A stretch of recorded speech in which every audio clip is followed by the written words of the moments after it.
Have you ever flubbed a word on a podcast or said something that you really wish you hadn't said, or just, I don't know, maybe like me and fallen off your chair in the middle of a podcast interview? Listen to this episode on how to fix the flubs when you have a podcast interview or public speaking fail. Stay tuned. Welcome to the Communication Queens podcast for the visionary leaders, speakers, service providers, and podcasters who are looking to stand out sharing their story. I'm your host, Kimberly Spencer, former screenwriter turned master communications coach. On this podcast, I'll be coaching you on how to share your own transformation story so that you increase your visibility, influence, and income on podcast interviews. Let's get your voice heard. Hello, I am Kimberly Spencer, your host of the Communication Queen podcast and founder of the Communication Queens agency, where we specialize in getting the visionaries, entrepreneurs, CEOs, and leaders booked on the top podcasts that build their brand awareness and their bottom line.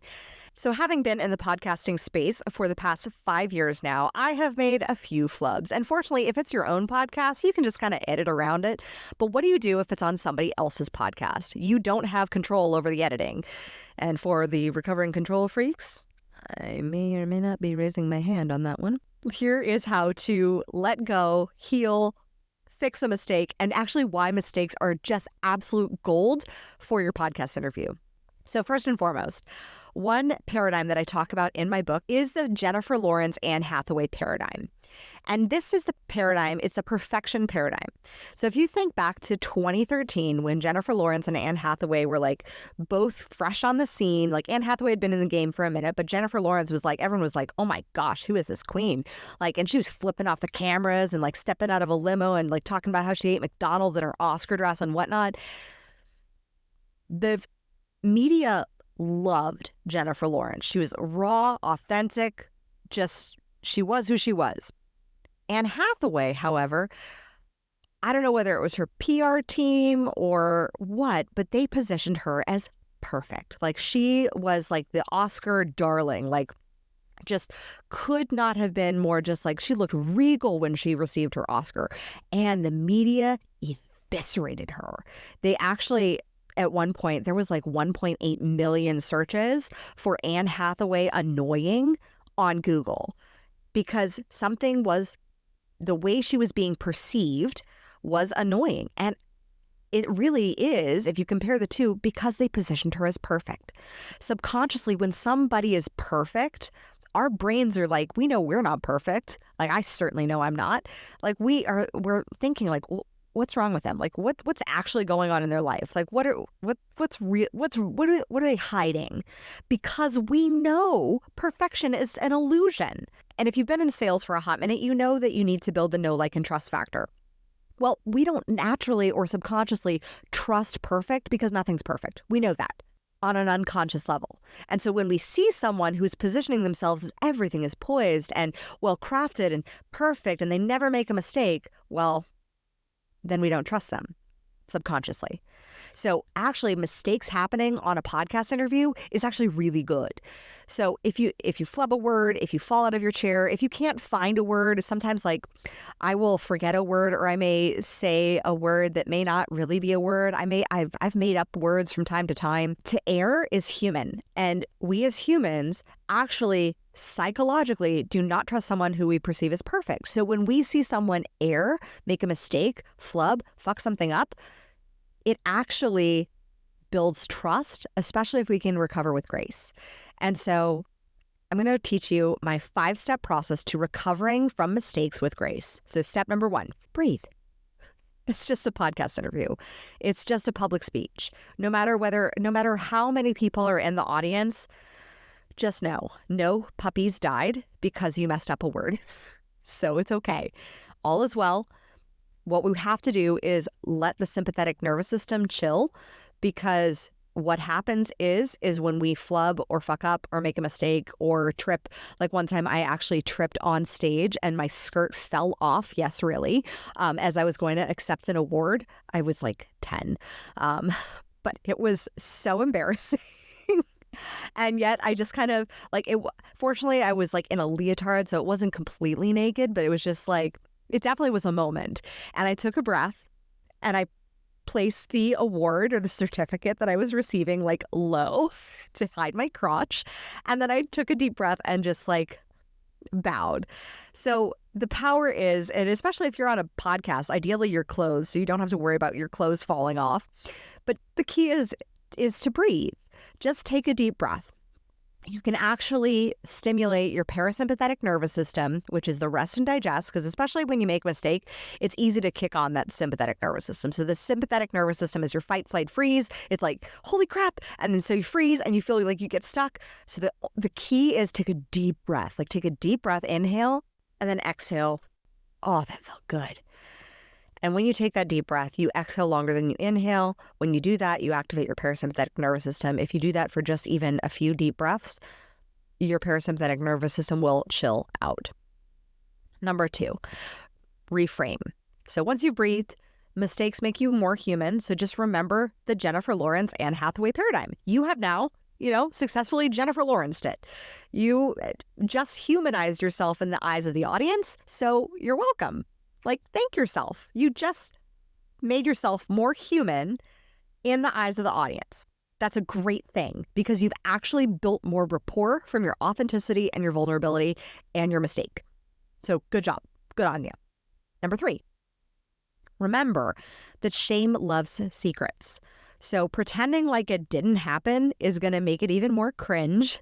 So instead, number 4, name it to claim it. Call yourself out. You address it. There is power and profit and possibility in your mistake. So it also diffuses its power.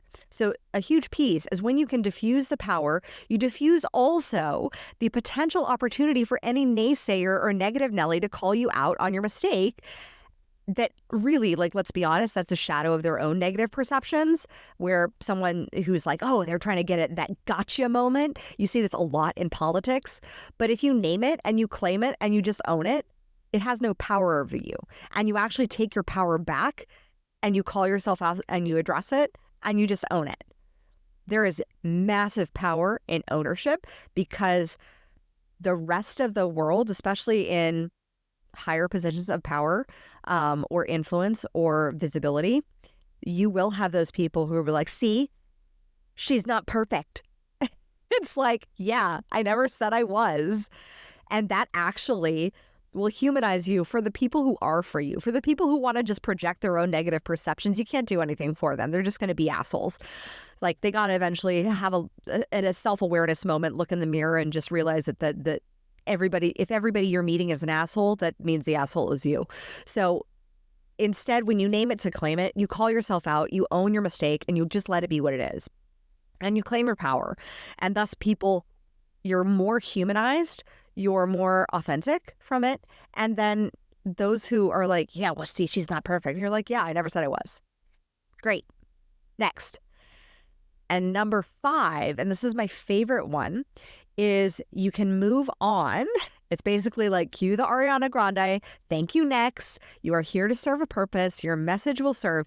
And if you want the queenly boss move, like the queen communication queen, use that mistake, flub, or fuck up as a teaching tool, as a demonstration of the embodiment of the principles you're about to talk about on the podcast interview or in the speech or in the arena, wherever it is that you are. Use that mistake, that, slip or trip up, as an example. So for example, I was emceeing a giant 250 woman conference, and being there, we did a whole dragon slaying exercise where I had them all build dragons and out of Play-Doh, and it was super fun. And then we had this battle cry, and then we, did a scream, and then they squashed their dragons. It was super fun, really powerful. So many women had so many great takeaways. And I said, would anyone like to share their experience? And so I'm expecting oh my gosh, I'm so empowered. This is so amazing.